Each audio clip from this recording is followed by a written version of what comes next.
জলে গিয়াছিলাম সই, জলে গিয়াছিলাম সই, এগো কালার কাজলের পাখি দেখাই আইলাম কই, এগো কালার কাজলের পাখি দেখাই আইলাম কই।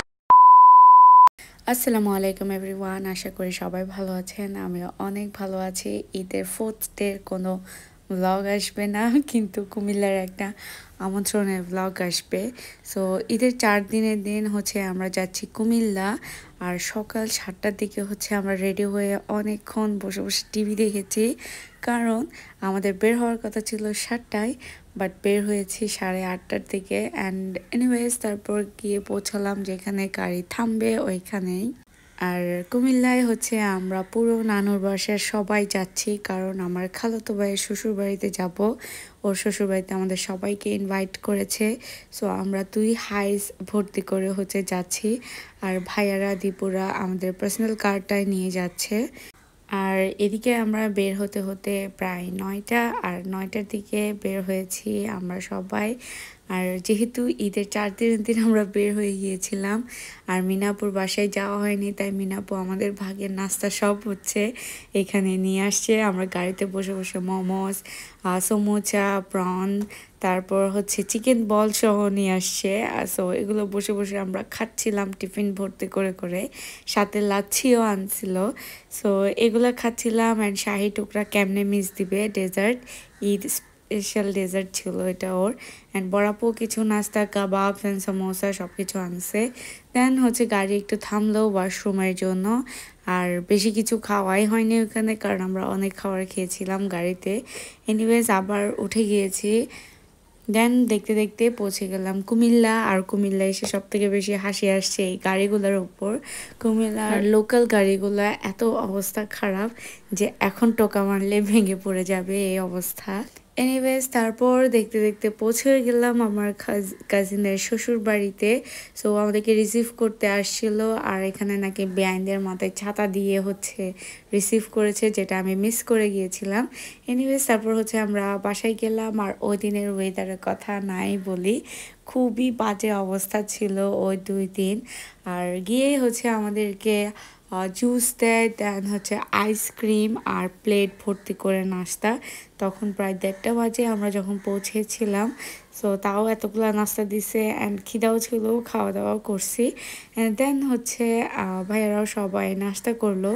আর তারপর নাস্তা করে একটু বের হলাম, আর বের হয়ে দেখি ওদের গাছে ছোট ছোট আম ধরেছে, কয়েকটা বড় ছিল। খাওয়ার অনেক ইচ্ছে ছিল, কিন্তু আমগুলো এখনো অবিবাহিত, তাই হচ্ছে খেতে পারিনি। অবিবাহিত আম খেলে নাকি ডায়রিয়া হয়, তাই এটা স্কিপ করে গেলাম। দেন হচ্ছে আমরা পাশে ভাবির একটা চাচার বাসায় বসলাম। আর এ বাসাটা বাইরে থেকে যেমন দেখতে সুন্দর, ভিতরে অনেক সুন্দর ছিল।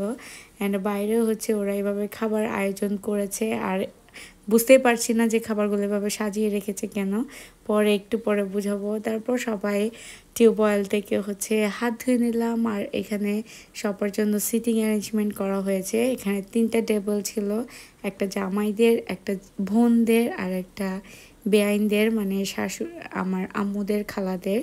এনিওয়েজ তারপর ওরা খাবার সার্ভ করা শুরু করলো। আর সার্ভিংয়ের ব্যাপারটা একদমই অসাধারণ ছিল, খুবই ইউনিক। চট্টগ্রামে যেমন কোয়ান্টিটি ওভার কোয়ালিটি থাকে, তারপর সিরাজগঞ্জে কোয়ালিটি ওভার কোয়ান্টিটি ছিল। দেন হচ্ছে এখানেও সেম, ওরা এক পিস করে ইন্ডিভিজুয়ালি হচ্ছে খাবার সার্ভ করেছে। যেমন একটা সিঙ্গেল প্লেটে মাছ, চিংড়ি মাছ, দেন মাটন, তারপর হচ্ছে ভর্তাও দিয়ে দিয়েছে। আর সাথে ছিল পার পারসন একটা করে হচ্ছে দুরুজ। আর দুরুজ হচ্ছে চিটাগাংয়ে দেখেছি আমরা একটা টেবিলে একটাই দেওয়া হয়, মানে 6 জনের জন্য একটা, আর এখানে পার পারসন দিয়েছে। আর এটা খুবই মারাত্মক ছিল, একটা মানুষের পক্ষে কখনোই সম্ভব না। তার উপর আমরা এত নাস্তা পানি করেছিলাম, তাই আমরা একটা মাত্র দুরুজকে আমরা পুরো টেবিল খেয়েছি। এরকম আরও কিছু বাকি ছিল। আর সব থেকে মজার পার্ট লেগেছে আমার এই দইটা। এই দইটা ওদের বানানো, আর এত মজা, টক টক ছিল। আমার সব থেকে বেশি ভালো লেগেছে এই দইটা। আর আমরা বসে হচ্ছে দইটা এনজয় করলাম। তারপর ফ্রেশ হয়ে ড্রেস চেঞ্জ করে আমরা বের হয়ে যাই গ্রাম দেখতে। আর এই সময় হচ্ছে আমি সবথেকে বেশি খারাপ কাজ করেছি, আমি একটাও কমফোর্টেবল ড্রেস নিয়ে যাইনি, সবগুলো হচ্ছে একটু ফ্যান্সি টাইপের, একটু কাজওয়ালা অর্গানজা ওড়না। সো গরম আমি আরও বেশি ফেস করেছি, সবথেকে বেশি বোধহয় আমি কষ্ট পেয়েছিলাম গরমটাতে। এনিওয়েজ তারপর আমরা এক গ্রাম থেকে অন্য গ্রামে যাচ্ছিলাম হেঁটে হেঁটে, আর ভাবির নানুর বাসায়, খালার বাসায়, আরও অনেকের বাসা আমাদেরকে দেখালো, সবার সাথে পরিচয় করলাম। অ্যান্ড গিয়ে গিয়ে একটু একটু বসে হচ্ছে আমরা চলে আসলাম, কারণ অতিরিক্ত গরম ছিল ওইখানে। হাঁটতে হাঁটতে আমরা অনেকগুলোই গ্রাম দেখেছি। দেন ফাইনালি আমরা সিএনজিতে করে চলে যাচ্ছি ভাবির ফুফির বাসায়। ভাবির ফুফি আমাদেরকে ইনভাইট করেছে নাস্তার জন্য। সো ভাবির ফুফির বাসায় একটু ঠান্ডা ছিল ওই জায়গাটা, যদিও তখন একটু সন্ধ্যার টাইম হচ্ছিল। আর এখানে বসে বসে হচ্ছে সবাই নাস্তা করছে, আর ভাবির ফুফির এই সেমাইটা আমার অনেক মজা লেগেছে। দেন হচ্ছে চা খেলাম মন ভরে। আর আমরা নাস্তায় খুব একটা বেশি কিছু খাইনি, ফ্রুটসই বেশি খাওয়া হয়েছিল। দেন হচ্ছে আবার ভাবিদের বাসায় নাস্তা খেয়েছিলাম। তারপর রাতে ছাদে বসে বসে আমরা উনো খেলেছি অ্যান্ড টাইমগুলো স্পেন্ড করলাম আর কি। তারপর ছেলেরা বসে হচ্ছে ডিনার করে নিল অ্যান্ড আমরাও ডিনার করলাম। ডিনারে তাও বেশি কিছু খেতে পারিনি, অল্প খেয়েছি, বাট আমিও খুব ভালো করে দইটা খেয়েছিলাম, কারণ অনেক বেশি মজার ছিল ওই দইটা। আমি যত বেলায় ওখানে খেয়েছি তত বেলায় আমি দইটা খেয়েছি ওদের। তারপর সকালবেলায় ঘুম থেকে উঠে ফ্রেশ হয়ে আমাদেরকে এই সুন্দর একটা প্ল্যাটার ব্রেকফাস্ট সার্ভ করা হলো, যেটা খুবই ফুলফিলিং ছিল আর মজার ছিল। দেন হচ্ছে খেলাম আবার দই। তারপর হচ্ছে ব্যাগ ট্যাগ গুছালাম, প্রায় 10টার দিকে হচ্ছে আমরা বাসায় চলে যাব।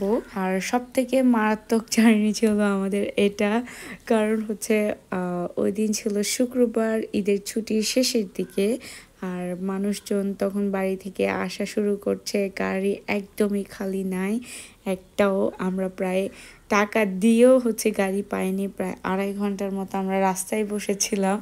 আর সুজন ভাই আমাদেরকে আইসক্রিমও খাওয়ালো। দেন ফাইনালি আমরা লাকিলি একটা লোকাল বাস পেয়েছি, যেখানে উঠতেই হলো আমাদের, কারণ কোনো উপায় ছিল না। আর আমরা কুমিল্লার তেমন একটা কিছু চিনিও না।